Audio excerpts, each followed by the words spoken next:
The views and opinions expressed on any program are those of the producers and/or the persons appearing on the program and do not necessarily reflect the views and opinions of FRCMedia, Bristol Community College, or the City of Fall River. This week on FRCmedia News, Fall River records its first homicide of 2025. Regional senior support organizations seek cooperation from legislators on programs to keep seniors in their homes. And the city announces the 2024 Youth of the Year. All this and more coming up.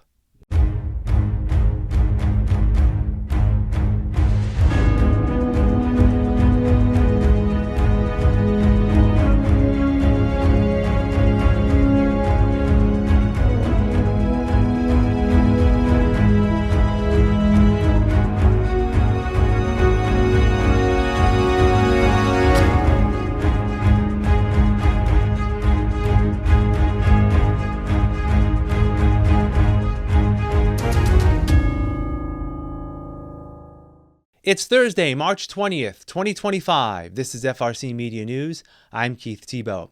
Fall River has reported its first homicide of the year. Last Saturday afternoon, police responded to a report of a shooting on the third-floor apartment at 938 Rodman Street. Police found 20-year-old Jaleel Simmons, who has sustained a gunshot wound to the chest. He was transported to St. Anne's Hospital, where he was pronounced dead. Police arrested 17-year-old Jalen Lambert, Mr. Simmons' brother. Prosecutors say there was an argument between Mr. Lambert and Mr. Simmons prior to the shooting. Mr. Lambert is being tried as an adult. He pled not guilty Monday to the charges of murder, possession of a large-capacity firearm, and possession of a firearm without an FID card. His next court date is set for April 25th. Last Friday, 4 regional aging service access point network organizations whose role is to connect elders with services that allow them to stay in their homes held an event for state legislators, urging they continue to support and fund these programs. Bristol Aging and Wellness, formerly Bristol Elder Services based in Fall River, partnered with Coastline in New Bedford, Elder Services of Cape Cod and the Islands in South Dennis, and Old Colony Elder Services in Brockton to express concern that funding cuts on both the state and federal level could negatively impact the well-being of their clients. Nicole Long of Old Colony Elder Services says she and her colleagues provide a service that is proven to benefit seniors. In home care, we have nurses and we have social workers or case managers that meet with the individuals in their home, get a very intimate understanding of what their needs are, because many have complex medical conditions. So we get a great understanding of what their needs are, and then we connect them to the services to keep them home safely. Those services include homemaking, companionship, home health aid services, personal care, Meals on Wheels, and really the list goes on. 1 out of every 3 consumers that we serve would otherwise be in a nursing home. And we really need the legislative support so that we can, for this fiscal year, receive a supplemental budget to support the service cost and the case management cost to provide that care. And then looking forward for FY26, fiscal year 26, we really need a strong budget to support these services. As in-home services for the elderly grow in popularity, so do efforts toward expansion. Justin Leeds, CEO of Coastline, says one such initiative is Hospital to Home, which is currently achieving success as a statewide pilot program. It embeds a staff person from an agency like Coastline into the hospital, and it helps to plan a safe discharge that will help the person get back home, lined up with services on day 1, and eliminate kind of the chaotic, sometimes dangerous discharges that happen when hospitals are scrambling to clear out a bed. Our goal is to have this put forward as a bill that will get codified into law to help with the funding to keep it a permanent program. Because at the moment, the ASAPs don't have the money to get an extra staff person, and the hospitals likewise don't have the funding either. Marianne Ryan, CEO of Elder Services of Cape Cod and the Islands, hopes an increase in funding will go hand in hand with working with providers to fill available jobs at higher wages. For the Cape and Islands area, at one point in time, we were over 700 people waiting for a home health aide or homemaker. These are folks that have serious chronic conditions, health needs. So really our strategy was to try to work on wages for home health aides and homemakers. The 60 vendors that we contract with at the Cape and Islands, we upped our rate, best possible pay, to help with that wait list. We still have a significant wait list. We have under 100 people waiting in our area for assistance.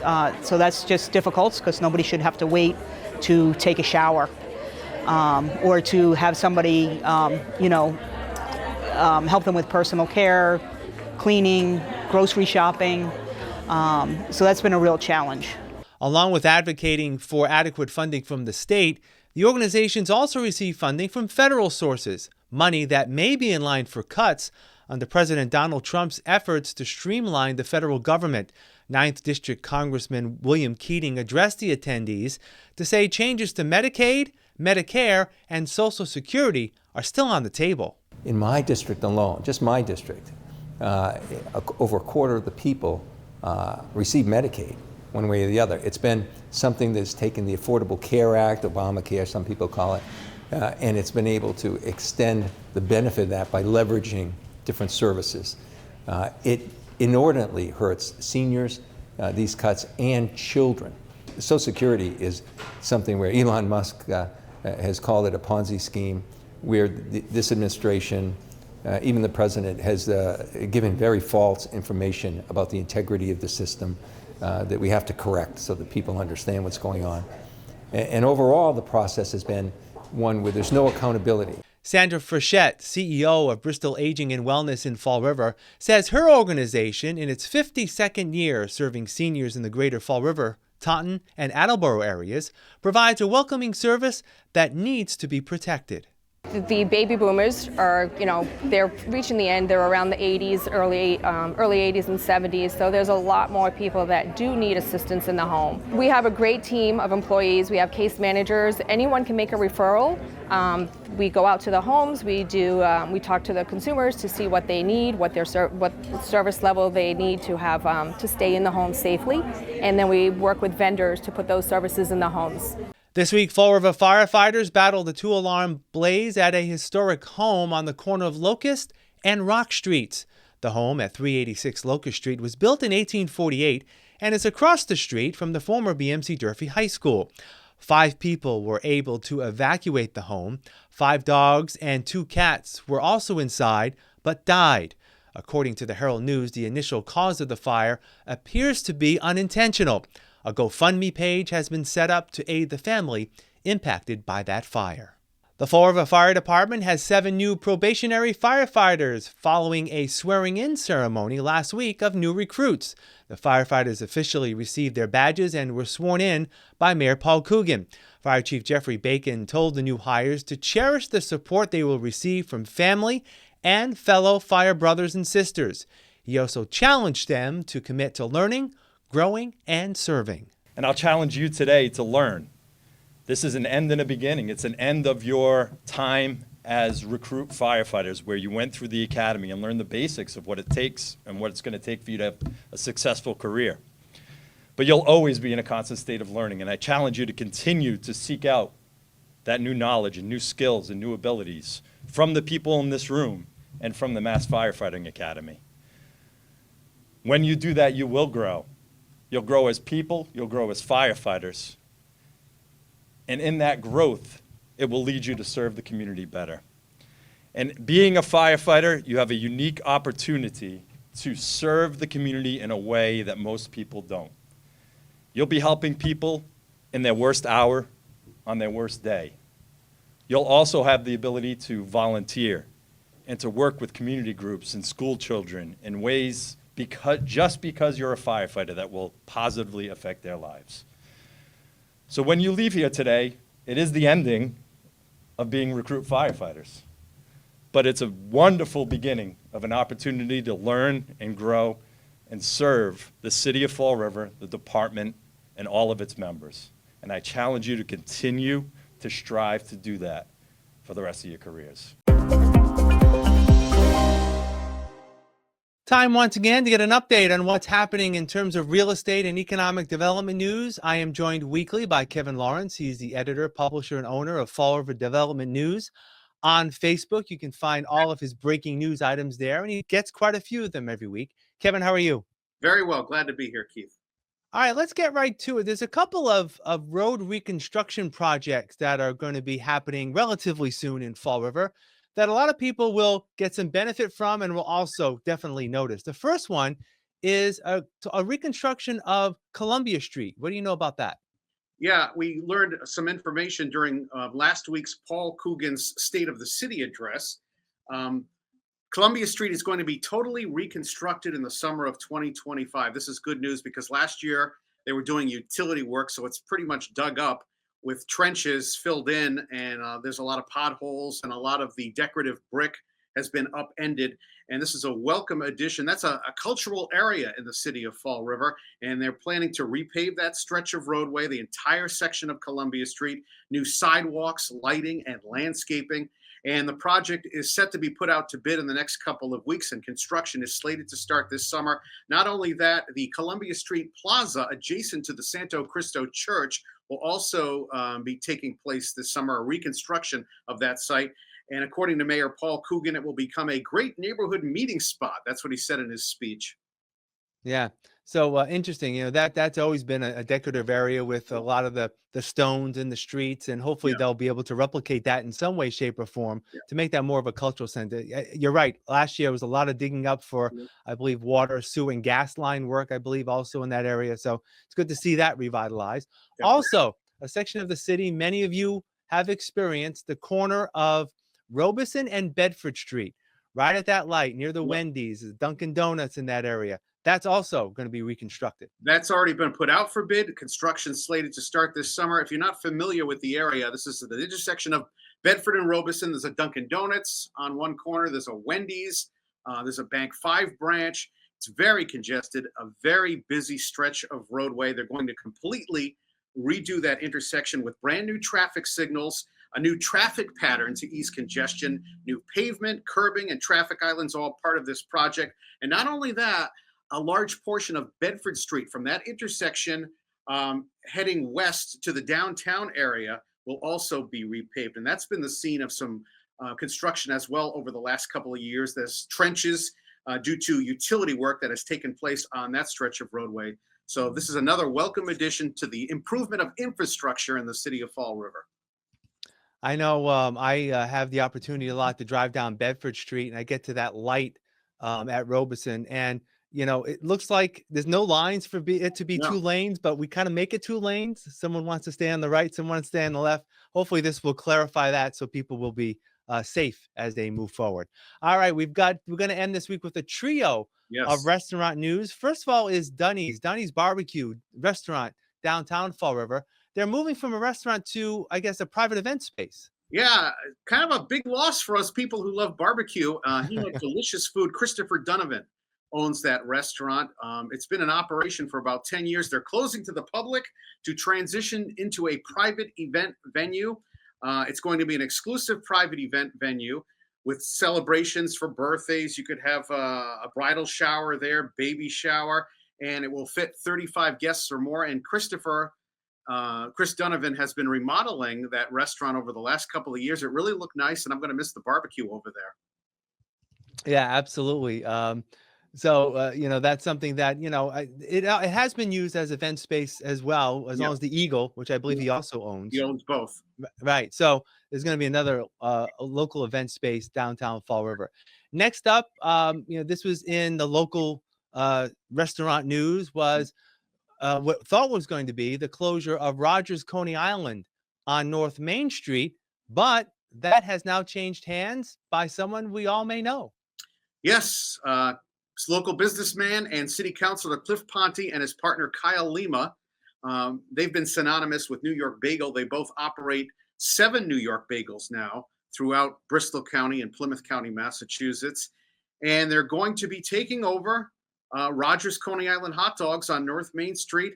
According to a press release they sent Fall River Development News, they say, "We have signed an agreement to purchase the real estate and a management agreement to take over as soon as possible under existing licenses as we prepare to relaunch under the existing license. And they're saying that they want to keep the classic menu items that the locals love while also exploring new ways to innovate and enhance the dining experience as they look towards the future. So, an iconic restaurant being saved, a new lease on life for Rogers, Coney Island. Yeah, and a lot of times, you'll think of a small restaurant like that, and some people may yearn for it, but the important thing is not only is the business going to survive, but there's been a commitment to those employees that Yes. were there as well. They're going to be able to retain their jobs, which is always great news. And finally, this week we have talked in the past about Christopher's. Christopher's owns a sandwich shop and bakery in the south end of Fall Yep. River. They continue to expand. They've had a location, I believe, in New Boston Road in the medical center there, but now they've got a new location downtown Fall River, right Yes. near Government Center. Yes, Christopher's Cafe opening a second location. You were talking about that medical building on Right, New Boston Road. That only lasted a month or right, it was two. temporary. Well, Yeah, that's close. So they still operate at 1816 South Main Street in the city's south end.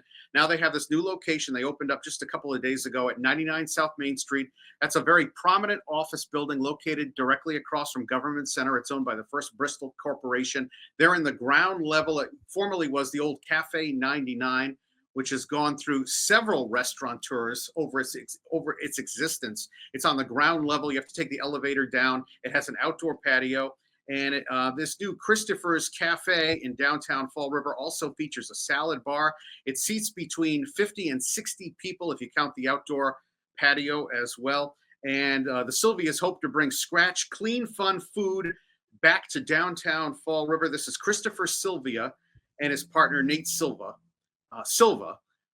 and they operate Christopher's Cafe in the South End. And now this new location in downtown Fall River for all the workers who work in downtown. I'm sure the Government Center folks will be happy to have a new dining option for lunch, as well as people in that major office building at 99 South Main Street.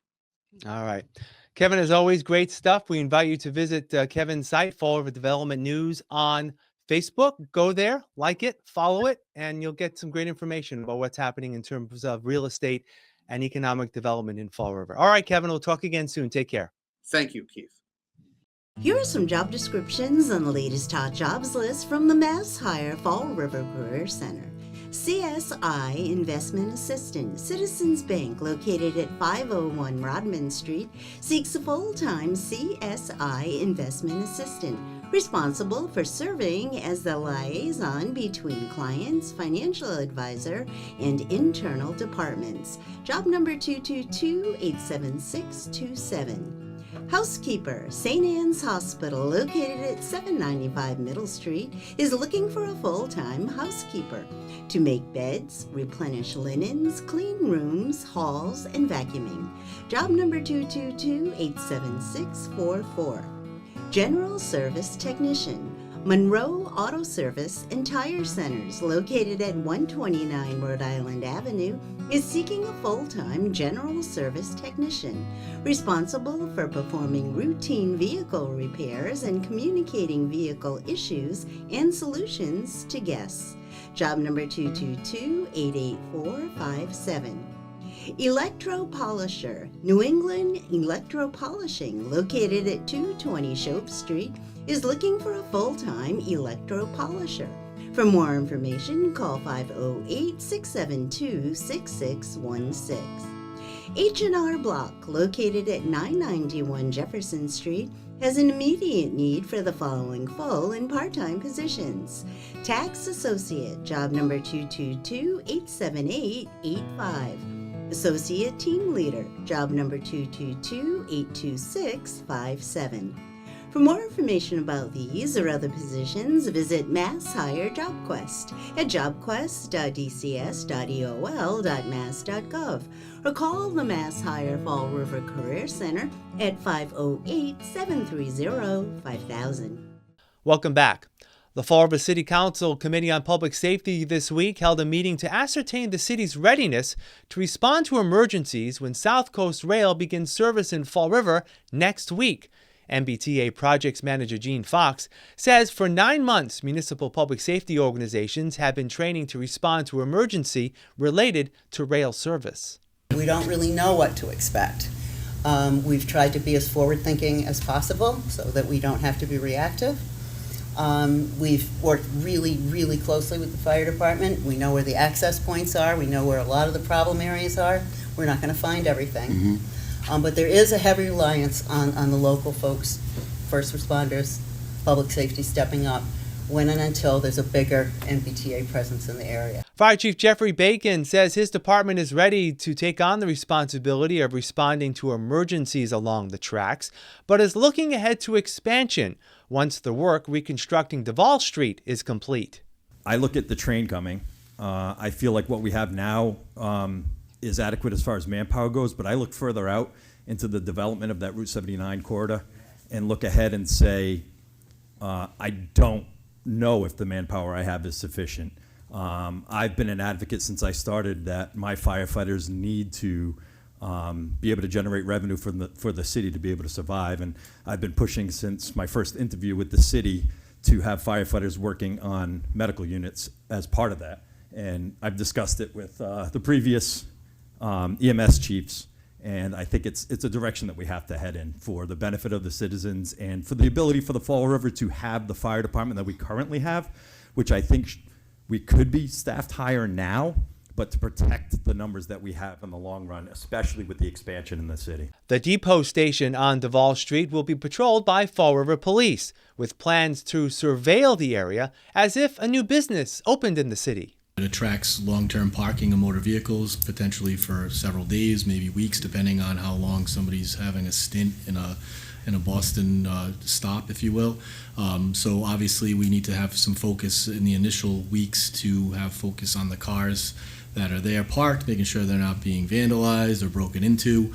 But as far as what Jane said earlier, we don't know what to expect. It's going to be a kind of a learn environment until we get a call down there. So we've done some stuff. All of the dispatching in Fall River comes out of the police department, so our dispatchers are obviously going to be tasked with tracking where those calls are going to be tagged in. So we're creating specific sites in our RMS system so that we can easily pull statistics out to aid the fire department and EMS on like how much of a burden is coming with the added traffic, if you will, but also logistically, because if there's something on the rail that happens that's outside of the depot station or outside of the layover station, we need to know like where we're sending it. The first trains out of Fall River to Boston in 65 years will take place this Monday. Join us next week as we bring you complete coverage of the relaunch of South Coast Rail. On this first day of spring, thoughts will soon move to community cleanups and recycling events. For the third year in a row, members of the local legislative delegation are partnering with Green Team Junk Removal, National Grid, and Eversource to sponsor 3 community recycling events. A one-stop shop where residents can drop off a car full of items to be disposed appropriately. There's no limit to the number of items to be recycled, but there are disposal fees. When the constituents come down to our events, just like in the past, you're going to get a postcard in the mail. It's going to have a list of the items that we accept. We accept mattresses, tires, styrofoam, different household furniture, electronics. So there's a large list of materials that we receive. So mattresses and box springs are $50. You got your tires that are $12 a tire without rims, $15 with rims. Miscellaneous electronics is all $5. Styrofoam, we bring large bags down. It's I'm doing a special this year. It's $5 a bag. If it's a large abundance, then it would go up to 10. So it's all spelled out on the card. There's also a QR code on the cards that will direct them to the Green Team website, and all our pricing's on our website. National Grid and Eversource are using the events to promote their energy efficiency programs and offer a rebate from the Mass Save program in the disposal of older dehumidifiers. The recycling events we are announcing today help us achieve Mass Save's goals as laid out in the state's 3-year energy efficiency plan. These events provide a convenient opportunity for all customers in your communities to dispose of old, inefficient dehumidifiers and receive a $30 incentive. The equipment is recycled in full compliance with EPA standards, the units are disassembled, and every component is documented.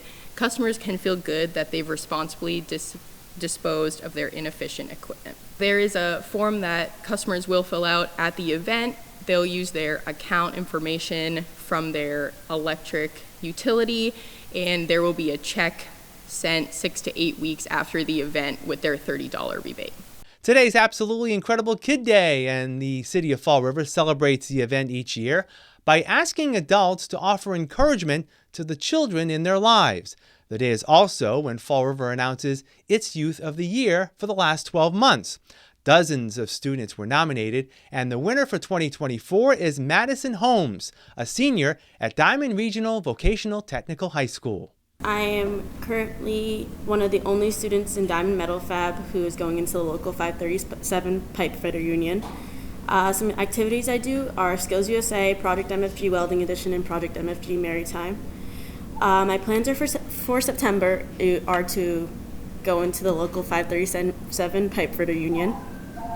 I see myself being a certified journeyman in the pipe union, and also coming back to Fall River to hopefully do a mentorship program for kids who don't believe they can make it out of the past of their families and try to keep in that same habit, and I want to help them break it. We'll wrap up this edition of FRC Media News after this.